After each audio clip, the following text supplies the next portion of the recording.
Good evening, friends in New Delhi. I'm Salil, and I'm sorry I can't be with you this evening. It's a very important event, and it's talking about a story that I worked on recently for Caravan, and I hope everything goes well this evening. I was a schoolboy in India at the time of the Bangladesh War. I still remember those flares going up in the night when I was in Bombay, and the flares would go up looking for aircraft that might be coming to target Bombay. So the war has a very vivid memory in my mind. And then, within 4 years of that, during the emergency, we woke up to the news that Mujibur Rahman, who was the father of the Bangladeshi nation and the leader of independent Bangladesh when it became a free country effectively in December 1971, was assassinated one morning.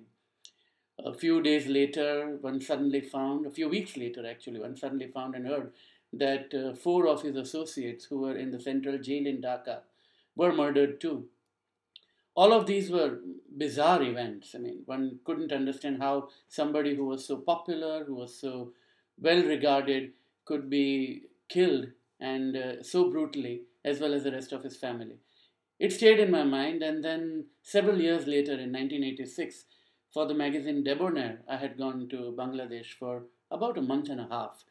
And it was an interesting year because Bangladesh was under a dictatorship. Hussein Muhammad Ershad was the president, and he was ruling at that time, and he had won what he called an election. It was widely boycotted and widely disputed, but he won. And one of the candidates who stood against him was the man with whom I begin my story. This is a man who lived in a very well appointed house. He had security guards outside, people looked after him, and he clearly knew that he was safe to operate and welcome and wanted in Bangladesh. I talked to him and I have very gingerly raised this question to him because one knew that he had a role to play in the assassination of Mujibur Rahman. And I asked him very quietly, trying to draw him into the conversation, that there is this widespread impression that you had some role to play. And he stopped me mid sentence and he told me, yes, we did it. Mujib had to go. And that becomes the beginning of my re entry into Bangladesh, that story. Because as all of us know, late January, 5 of the 12 people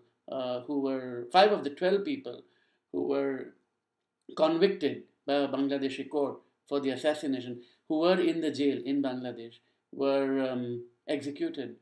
They were given the death penalty, and the death penalty was carried out. In some ways, it's easy to say as a kind of a closure in Bangladesh, that Bangladesh has had to deal with this very violent, very brutal, and very tragic history. Um, but it raises a lot more questions than it answers. There is the original question that how could people turn so suddenly, or some people turn so suddenly against the father of the nation?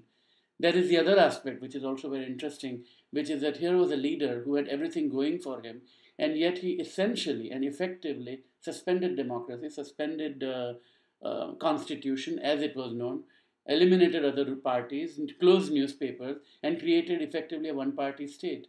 It was also at a time, as Lawrence Lifshultz, the distinguished American journalist who has written extensively on Bangladesh, told me, it was also a period soon after a famine, and it was a famine in which many people died. I mean, people still don't have clear accounts of what happened.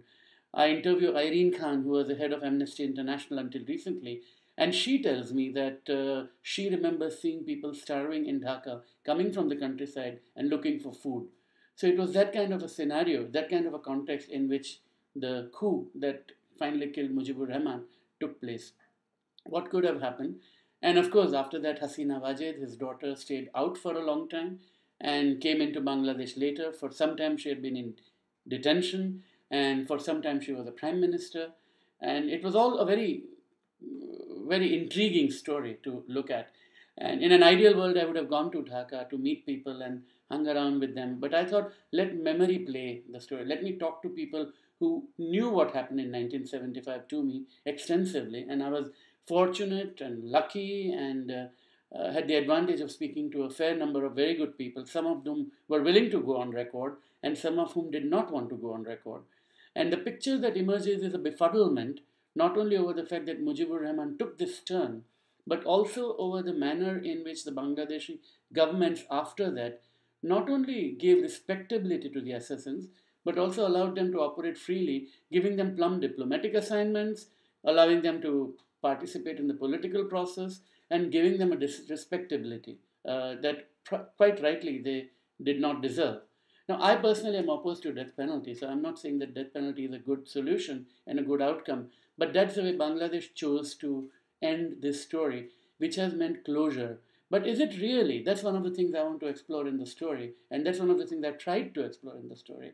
That has it really brought about a closure, or has it only brought about a sense of ending for Hasina Wajid and her family? But there are many other stories that have not yet been dealt with, and those are the ones of the many other victims in Bangladesh.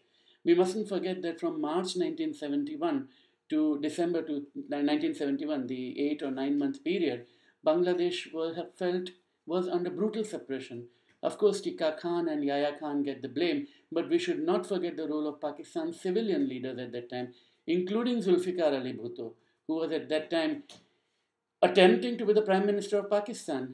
He had won a large number of seats in West Pakistan, while in East Pakistan, as it was then known, Mujibur Rahman had a far greater majority, and collectively, the number of seats that Awami League had should have legitimately led to Mujib being the Prime Minister, but that did not happen.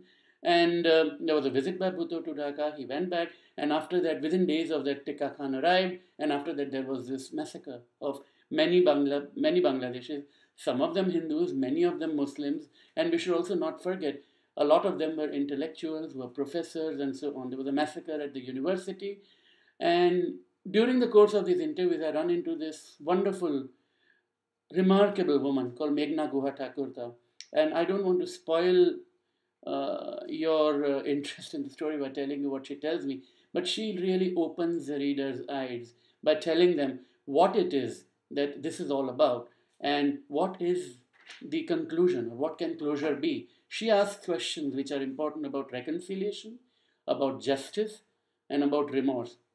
And she raises the specter of something that needs to be done for atonement. Who needs to do it? And she raises a question that it's a question for the Pakistanis to answer. That if Berlin can have a Holocaust museum, is it possible for Pakistan to acknowledge its role? I think of the words of Kamila Shamsi, my good friend who's a novelist, and in her novel Cartography, she has raised these questions too. I don't think the story in Bangladesh is finished yet. They're about to start war crime trials. It will be interesting how that plays out. It will keep going, and this one particular closure will keep on as an item on the agenda for future generations in Bangladesh. And we can only hope that at the end of it all, it will be a peaceful and a country that is at peace with itself. That is not only good for Bangladesh, it is good for people in the South Asian region, and it is most important, the best way to heal the wounds. Thank you, and I hope this evening goes very well, and I wish I was there. Thanks again.